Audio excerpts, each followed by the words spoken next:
अस्सलामुअलैकुम वरहमतुल्लाहि वबरकातुहू। मैं हूं अताए ख्वाजा और आप लोग देख रहे हैं अताए ख्वाजा यूट्यूब चैनल।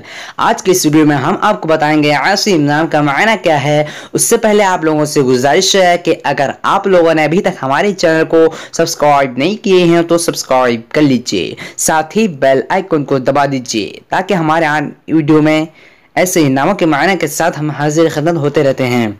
चलिए आज का वीडियो को शुरू करते हैं। शुरू करने से पहले आपसे गुजारिश है वीडियो को लाइक कर दीजिए। आज की वीडियो में 100 लाइक का टारगेट रखा गया है। वीडियो का नाम है आसिम। आसिम नाम का मायना क्या है? आसिम लड़कों का नाम है, ये अरबी ज़बान का लफ्ज़ है और इसका मायना है मुहाफिज। अगर आप लोगों को ये वीडियो पसंद आई हो तो अपने दोस्तों के अंदर में लाजमी शेयर कीजिए और इस वीडियो पे लाजमी कमेंट दीजिए। ऐसे नाम का मायना जानना चाहते हैं तो हमारे चैनल पे सब्सक्राइब कीजिए और कुछ वीडियो पे कमेंट लाजमी दीजिए ताकि हम डेली आप तक पहुंचाते रहें।